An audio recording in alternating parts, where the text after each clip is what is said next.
Hello there. We have rustic fall farmhouse home decor using buttons. Everything has buttons in it, so I made a button video. I played with my buttons, guys. Look how cute they all are.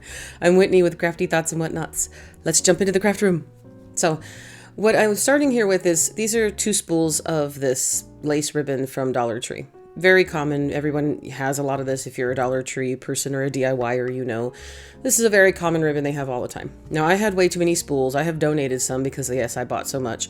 But what I want to do here is, I had decided I wanted to make a garland, and so I decided to record it. And then the button video started because I literally went nuts with the buttons. Yeah, I went button nuts. So, as you see here, I'm starting what I thought will be my garland. And I'm just taking the ribbon and I'm going to loop it over on itself to create a little loop. Because for garlands, for me, I like to have a loop on each end just for that. But then check a look. There's my little box of buttons. Now, these are considered natural wood buttons. I got them on Amazon. It's 1,200 buttons. Now, I did buy it a few years ago, but I did check right before I started recording this right here. And they are still available. So they are linked in my Amazon shop in the description and the first pinned comment below should you want the same buttons. Now, I wanted a rustic natural farmhouse feel on top of that because this can be used year-round, every season, every aesthetic. This is very rustic, country, vintage. You could apply this to everything because of the natural colors and the neutral colors in the buttons and the ribbon itself.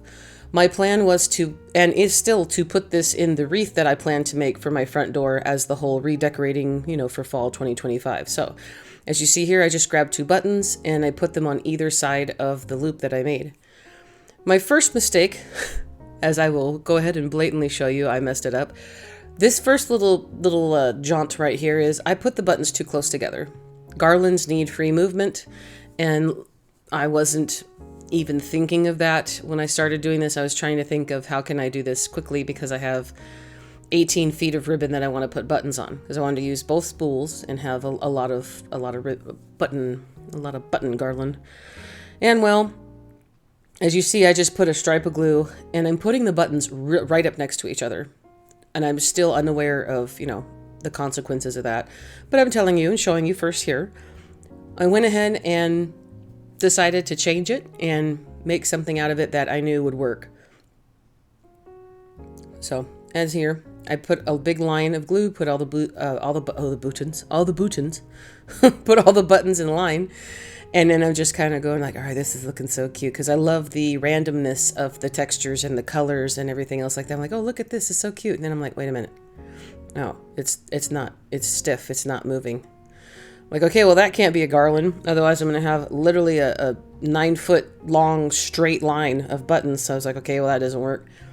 So I decided to make a little tassel out of this. And you could apply this to anything. You could hang this on a doorknob. You can hang this on a hook, put it in a tier tray, lay it across some books. You could use this in your decor like you would any other type of those short little beaded garlands, the little, tabletop beads that you could do. But just this instance, we're going to say they're books. So they're books. Wow. They're buttons. All right. Be prepared to hear the wrong word for the next 37 minutes? Yeah, exactly, Whitney. Good luck with that. Now, I wanted to make a tassel out of this too. So at this point, I know that this particular spool is not going to be a 9-foot garland, but that's okay.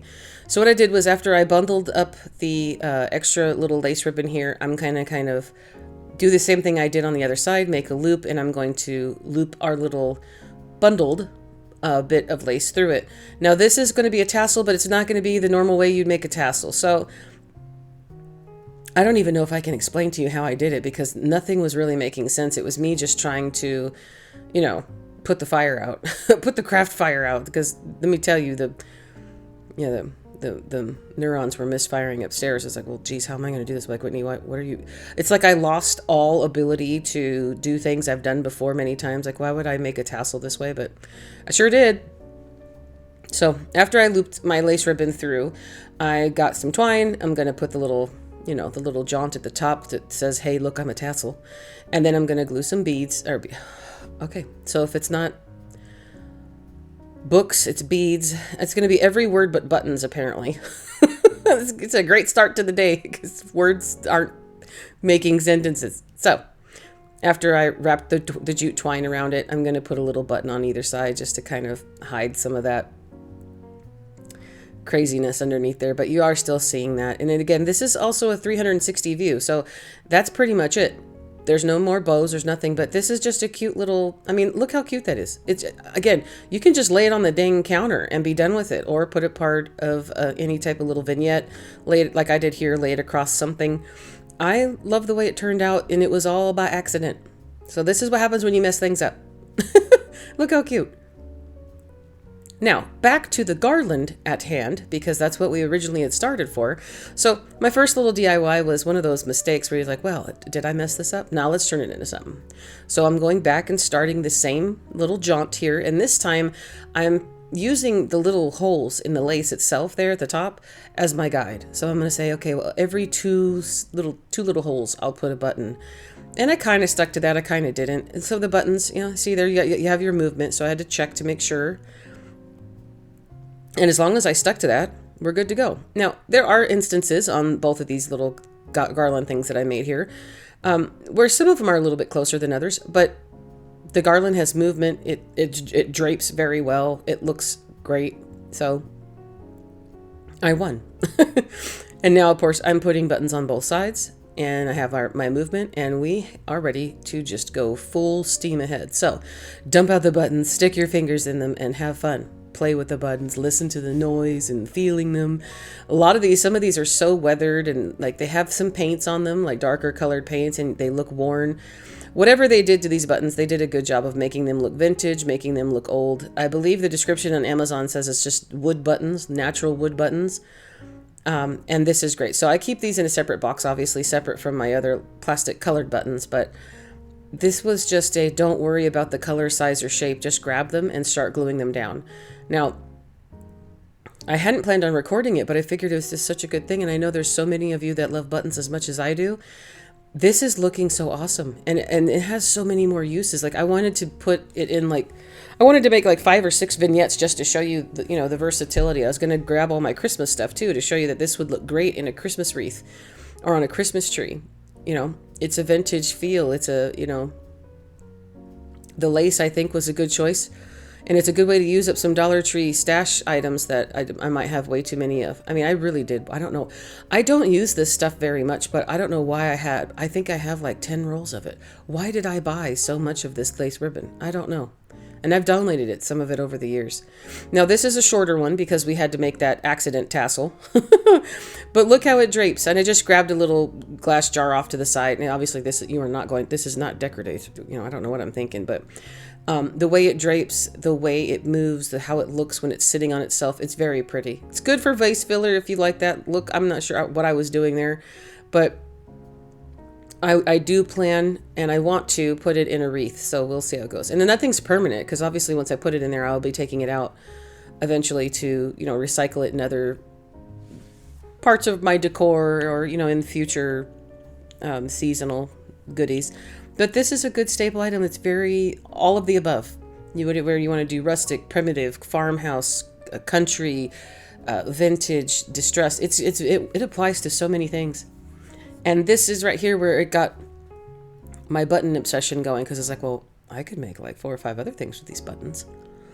So I did just that. But look at this and tell me your thoughts. What do you think? There's it's kind of a little navy blue heavy, but I think that works for the season and for the vintage feel of it. Makes me so happy. Now, you remember this guy right here? This was 2 videos ago. I had put a little pumpkin stencil on there and it didn't work out. So I'm going to make a little hanger out of this one. So I had to go ahead and paint the back of it, because in our last video we were gluing these things down and we didn't have to paint the back. So this one is specifically designed to hang. I literally set everything up and make everything shelf sitters instead of wall hangers, but it's just a tiny little circle off of a 3-piece sign from Dollar Tree. Check out my last couple videos. You'll see, her sisters were in other videos. Now, because I want to make it a hanging, I had to take this pin vise here. I got this from Amazon, and I'm using the biggest drill bit part of it, and I just put a hole in it because we are going to put a jute hanger on it, should you want to hang the item. And here, I'm going to show you real quick, because apparently I do things backwards. Here you are. There's precision pin vise. I got that off of Amazon. It's a fairly, very, very comes in handy tool. Now, also from Amazon here are my fall stencils I got a few years ago, and we're going to use this little Farm Fresh pumpkin one here on the top. And this particular video, I don't mess up with my stenciling. It's, you know, good to go, Whitney. So I'm gonna take Spice Pumpkin, which is a very good kind of rustic-y, orangey, darker orange color.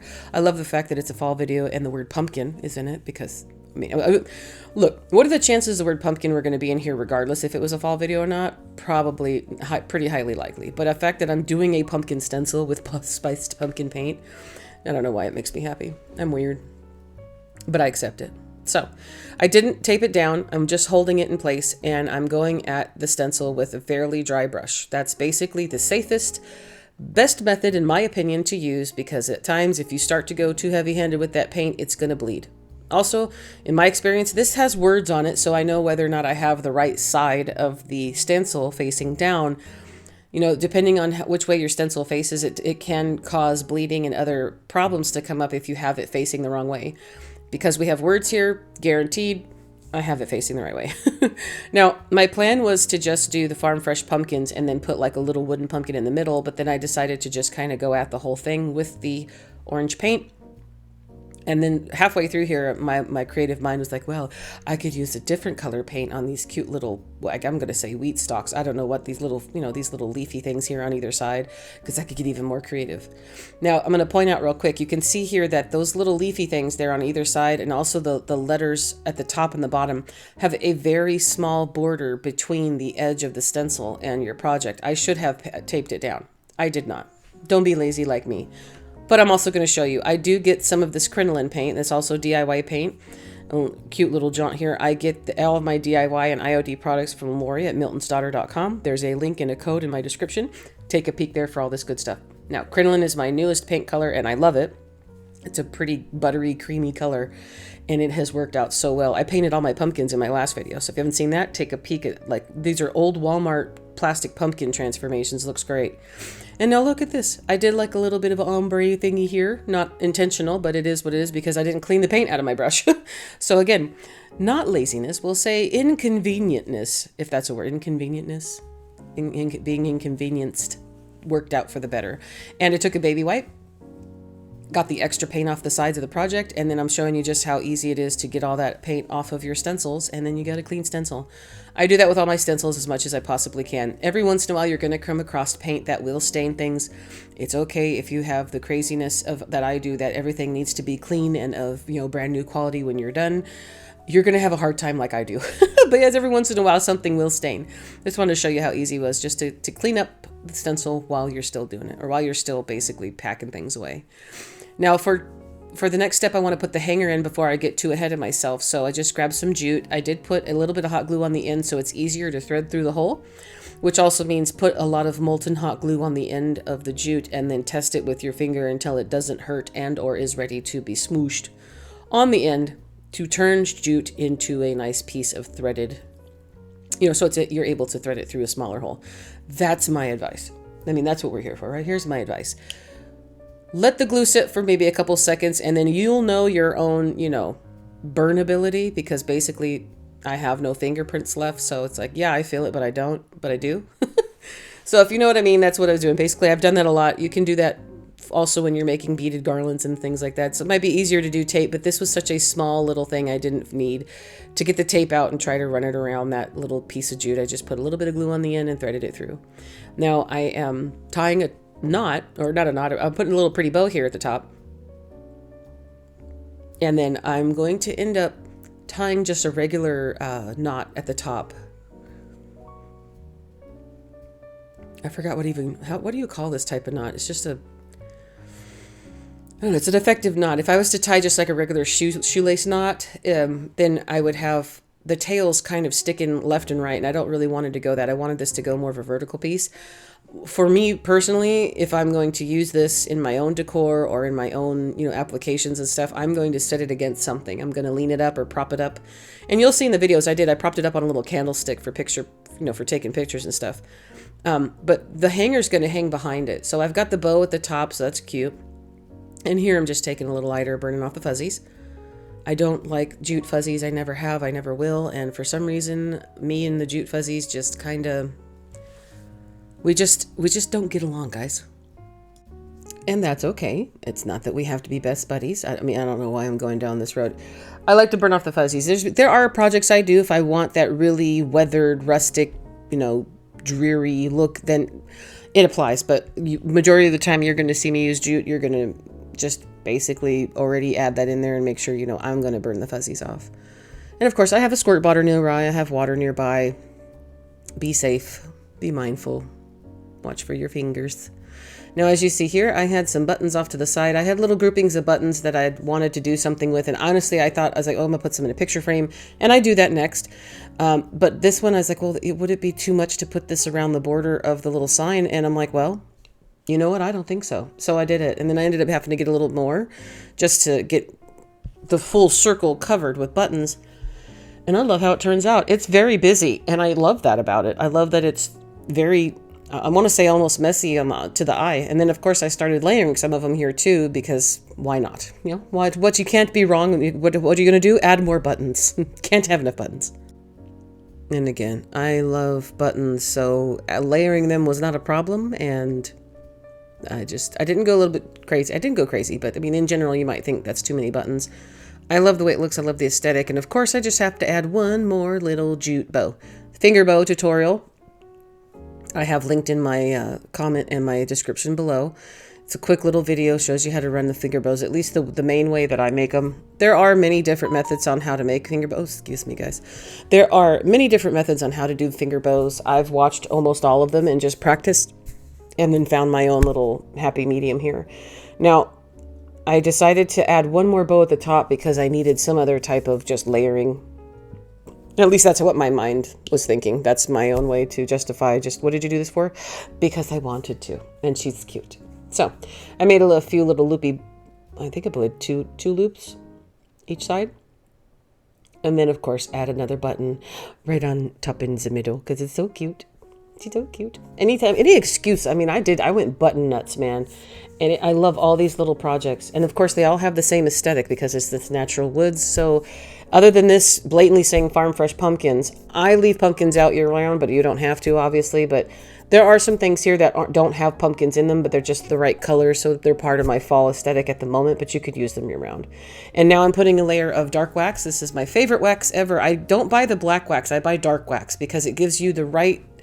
just that right color of grunge. Do you see how it kind of darkened up those little cream colored leaves on either side? It was perfect for the tops of, going on top of the paint. And then also I did around the edges and it did get on the buttons too, which also added more to the beautiful weathered natural button look that the aesthetic. It just added to it. I love it. Tell me what you think. Do these, is this still a bit too busy or what? And I think it is busy, but I like it. I like it for what it's meant to be. Now, we have a Goodwill purchase. This is my little thrift flip. See, it's broken. That's why I know I got it at Goodwill. Like, what'd you do? I bought a broken thing because it's cute. Now, this was $1.99. You can see there I got it back in May. At least it's this year. It said 2025. So, hey, man, I'm starting to actually use stuff that I buy the same year. Pretty proud of myself, just saying. Might be patting myself on the back. Now, I was trying to get the glass out, and the manufacturer of this cute little tiny picture frame here used so much glue, because this thing was going to survive an apocalypse, man. Let me tell you, it took a lot of elbow grease, effort, time, screwdrivers, scraping tools, anything that I was supposed to use for other purposes, like, styluses, dotting tools. This is a spackle scraper. It took a lot of elbow grease, but I got everything off. I was going to try to save the backing, but that didn't work out. So I just cleaned it all off. And now from our last stencil that I had, just that last project we just watched, I still have a little bit of dry paint left in here. And I thought, okay, I'm going to add a little bit of orange on here just for, the fall stick. Well, it wasn't enough orange. And quite honestly, I don't know. I'll have to pay attention now that I'm gibbering about it. At the end here, I'm not sure if you see a lot of this orange at the end or not, because I put a lot of dark wax on this entire project to weather it up, to rustify it, vintageify it. Here we are, dark wax. It's my favorite girl. And I'm using a old chip brush. It's turned out to be pretty effective. Instead of using, I have specific wax brushes too that I'd use for other projects, but this chippy brush is working out awesome for dark wax. So actually, if you could see, I wrote on it dark wax. That way I don't, try to grab it and use it for paint or something. I'm like, what's wrong? Why isn't this working? It's because you used a wax brush. Special. Yes, I am. And now I applied it to the inside edges and then the outside edges. And then you're going to notice in a minute, I kind of gave up on any type of pattern, and I just kind of went full ham on it and just covered the entire frame with the wax. It's cute. It's a good weathered effect. Now, I'm going to take a piece of cardboard. This is a cardboard mailer I get things in the mail for, so I keep some of the thicker cardboards just to use as supports. And for this exact reason, especially inside picture frames, it's a decent thickness of cardboard, and it's going to work out great. So I traced out the glass that I did win, and I got the glass out of the frame because we're not going to use the glass. We're going to keep the glass in the back of the frame just for future reference if we ever take this apart and reuse it. But I need the insert here to fit. So this is just process of elimination. Yes, I traced out the glass, but for some reason, even though I traced it, I'm not following my own trace lines. See that there? I'm like, so what is it, Whitney? Like, you didn't want me to tell me what to do? Like, no one tells me what to do, even myself. Myself doesn't tell me what to do. You can't tell me what to do, and I can't tell me what to do. So I'm just shaving it down on all the wrong sides, not, again, not where I put my own lines. And now it fits. So I went and got this piece of scrapbook paper. I just went to my stash of random, crazy leftovers from years before, and I just found something that was a nice aesthetic. So there's a decoration on here, but we're ignoring that portion of the paper, and we're just going to use the brown part. It's basically almost like a burlap look. It looks almost like a burlap fabric underneath there, but again, it's just the pattern I was going for, and then I needed something neutral. So I'm putting the double stick adhesive all over the back of our cardboard piece that we cut out, and then I'm going to cut out the scrapbook paper once I get it adhered down. Now this is something you can apply to everything, and you can actually switch this out even in regular picture frames. You put the glass behind your project so that your 3D stuff is going to stick through. If you haven't guessed, we're going to glue buttons to the front of it. Now because the back of this was literally obliterated, I'm going to use my craft tape. Now I get this off of Amazon, but this is like a craft paper tape that reminds me a lot of what you see mostly like on the back of like custom framed items or paintings. So for me, I think it gets the finished look that I'm looking for, and all I'm doing is applying it. Now it is a permanent, I guess, adhesive or tape, but you can peel it back. So if you choose to, if you have to go this route, this is a good alternative for finishing off a project in a semi-permanent way. Because again, if we don't ever come back to this and we just leave her the way she is, it's gorgeous, let alone, let me tell you when I'm done. I'm a little biased because we're going to glue buttons, as you see here. But you can trade this out and use different inserts. The glass is still in the back of it. And again, if I had the original backing of the picture frame, it would be standing up on its own. You just move the cute little metal pieces to unhinge the back of it and switch it out. There's nothing else is glued to the frame. This is just a cardboard insert that we're decorating. And you could switch that out. You could put different papers in there for different holidays. I'm doing this on such a small level because it's only a 2.5 by 3.5 inch frame. But think about this on a bigger level with an 8 by 10 or an 11 by 16 frame. It's like, just a few videos ago, I used a rug and I put that in a picture frame. Same thing. You're going to take all the guts of the frame out, put it behind whatever you're using as your medium. So literally the sky's the limit. If you find something you like, you can turn it into a picture frame, collage, or some sort of way to display things in just a pretty way. And again, I got this frame for 99 cents. If I was to break it and literally obliterate it, it's fine. It's 99 cents. After I lined up all the buttons I had picked out, I picked out a lot of decent buttons that I thought were super cute, had really good little designs on them that I personally liked out of the little box bundle. And now I just lined them all up, glued them onto the front of our little cardboard insert, and then now I'm making a jute bow and trying to figure out where I want it. And ultimately I decided to shove it in the top left corner. And if you see here, I did cut the extra long piece of the tail off, but I'm going to use it. So I'm going to glue that on first and make that look like another set of tails, because we do have a multiple loop bow. So why not have multiple tails? That way it kind of looks like it's literally a bunch of bows stacked together. Glued the little extra tails down I cut off, just right in the center, glued it in the center, and then glued our bow on top of that, and I'm done. Now, this may be attached to the top corner of the frame, but that is not going to be hard to eliminate should you take the back of the frame out and want to replace your insert.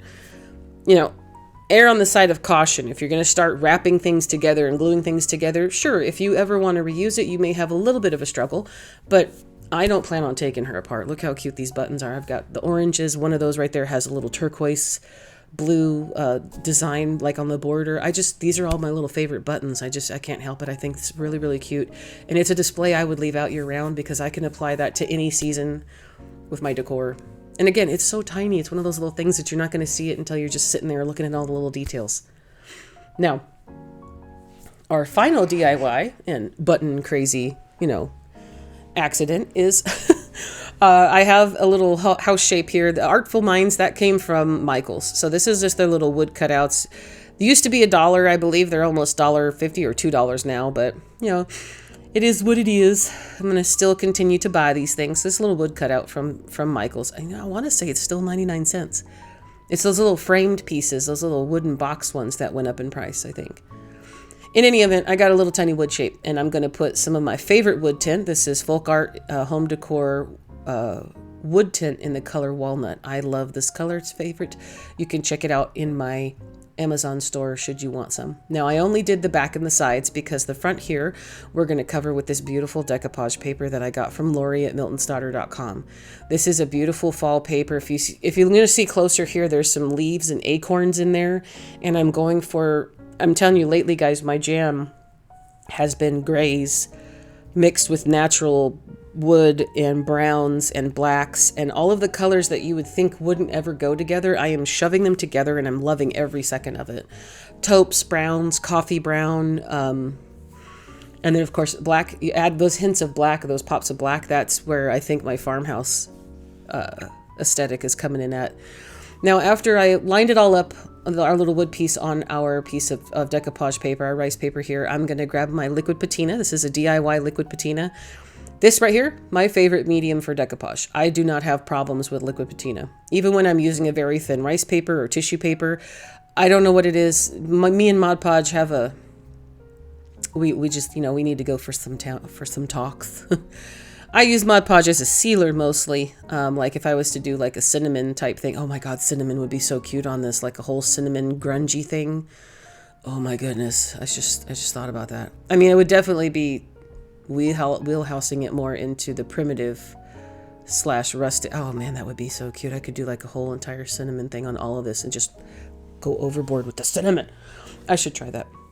So again, just had another idea. That's great. Write that one down on a post-it note because I'm going to forget. But if you see here, I do these things in little lines and spurts so I can get it down behind it. And then I'm paying attention to the edges on the top. When this is all dry, we're going to take a finger sander and we're going to sand off all the extra paper. But I want to make sure I have a good, nice saturation of the decoupage of the liquid patina around those edges so that when I'm sanding it off, I'm not going to sand it off and anything should lift up. If the bottom, layer of if the bottom layer of patina isn't working right. So basically that's my particular preference is I pay attention to my edges and then I kind of just smooth things out over the top when I'm putting that last layer of patina on the top. And then here after we're dry, and again, I have to have patience with this stuff. You want to wait for it to dry. If you're trying to do this while it's still wet and sticky and goopy, it's not going to work out. Your paper's just going to tear. And look how cute it is. Of course, if the edges are going to be distressed, we're going to go, we're going to go at it with dark wax. But we're going to go, with the same premise as we did before. And we're going to glue all these cute little buttons all around the top. And I'm going to line them up and make them look cute. These are the bigger buttons out of this pack. So, if you see, I had some size variants when I was making that garland. And I kind of stayed, if I had a medium one, I would try to glue another medium one on the back, but I didn't pay attention to texture, color, or, design.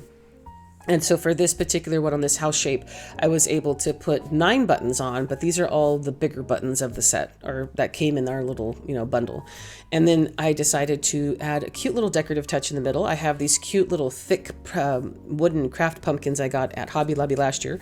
They do have them again this year. They're currently 40% off, so go grab some. They have leaves and pumpkins, but look how thick they are. It's a thick little wooden, like a laser cut out wooden pumpkin, and I can't help but love every second of it. Now, I liked the light color of it, but I'm going to use my DIY dark wax because I have the brush and it's closest to me, which also means I don't have to get up and go get, stain or paint or anything. So a lot of times it's convenient to Do I have to walk all the way over to the wall and open a cabinet to grab the paint? Yes. Okay. What do I have near me in reaching distance? Oh, look, here's my dark wax. Use the dark wax as a stain. And I'm putting it in the middle. I was like, you know what? It looks a little dark. Let me see. Yeah, but that looks a little bit too white and too clean. So I did stain it. Maybe, it would be really cute if you want to stay with a more fall aesthetic or whatever color you're using. A nice rich plum, a darker purple, a slated purple, blues. Obviously, that spiced pumpkin I used earlier in the first DIY, that would look really good too. I really stuck with just the natural wood part, and I just kind of love the way that the dark wax accents it. So after we glue her on, I'm going to go back around the edges with this so I can darken up my edges with the dark wax, and that's more for my little weathered vintage heart to be happy. And I love how it starts to turn out. I'm actually seeing it in a better view here while I'm watching it back on my replay here than I did when I was making it. But I was like, wow, it really did add to the court. I was like, did I really do anything in that big? Like, yeah, it did. It made a difference. And now this is a little piece of leftover jute that came off of something. I don't know what it came off of. Did I unravel? I don't know. But I had this sitting off to the side, so I decided to tie it around the edges. I'm going to secure it just around. It's tied around the whole block underneath that layer of bows. I'm going to secure it underneath the pumpkin. Remember, the only wax is around the edges of our house. So as I'm gluing this down, I'm getting a good contact to the decoupaged rice paper underneath. So we're good to go. Now, a lot of times you'll see me use this little stylus tool here. I've had this for ages. I used to call it the dotting tool because you'd use it to make dots. So like the little dot daisies I'd put on my fingernails in the 90s. That's what I call a dotting tool. It's a perfect little tool to use to scratch off hot glue, especially if your silicone tools have already smeared it everywhere, because that's what I do. It's like, oh wait, it's still wet. Let me smear it all down the side. So then you got to wait for it to dry. Anyways, it's a good little thing there just to scratch at it, but be gentle, be gentle. And now I'm cutting all the tails off, and I'm going to add more tails because we're going to do the exact same thing that we just did on our little picture frame. And I'm going to add another jute bow. So yes, this is I keep using the same words because, again, I have no formal training. I just do things that make me happy. And that's what you should do too. Just do what makes you happy. It doesn't need to make sense. It doesn't have to have a proper terminology or description or definition. Just do what makes you happy. So I'm going with jute, but it is the best feeling of rustic and vintage. I've been leaning a lot towards vintage things. I've been kind of rolling into milk glass in the 50s. And I'm seeing a lot of that coming out when I'm redesigning my kitchen and stuff like that. I'm redesigning a lot of stuff in my house, and I'm running more towards this vintage stuff that's just kind of making my heart happy. It really does. It's like whatever makes you happy, whatever makes you smile, you go and you do it. And that's what I'm doing.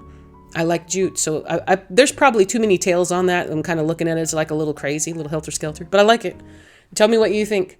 I want to know your thoughts too. And again, if you don't agree with me, that is okay, because that's what makes us all different.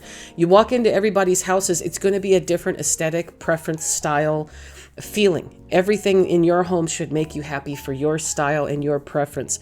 I love pumpkins. Maybe you're a dolphin person, or my sister's a snowflake person. She has snowflakes out year round, and that is okay. It's your home, it's your space. You do what makes you happy, and you ain't got to make no excuses or explain yourself to no one unless you have a YouTube channel, and then you have to go and tell everybody, just so you know, I like pumpkins and I'm a little crazy, so I leave them out year round, okay? I am pumpkin crazy. And I know a lot of you are pumpkin crazy too, because you have told me in the comments, so I love you, and welcome to the pumpkin show. Everybody's there like, welcome to the pumpkin show. Now, here's everything we did in the video. So that's it for today as far as the DIYs are. I felt like, yeah, I have my decorating. My mantle video is coming next. It's taken a lot of work. Let me tell you, it's a lot of up and down on a step stool, and I am old and out of shape. So it's going to be another minute, but that will be my next video. I still also have a vase to paint that I just got the paint for, and that will be next. But I wanted to do the garland for my idea for the wreath, and this button video showed up. So what do you think about all the buttons? Button, where's your button? Got your button. Now I have a coffee page, so if you like my videos or you feel like you learned something and you want to drop a donation, every tiny little bit helps. It helps me keep my channel going, supplies and so forth. So that can be there, and you can also buy my DIYs. They are for sale there.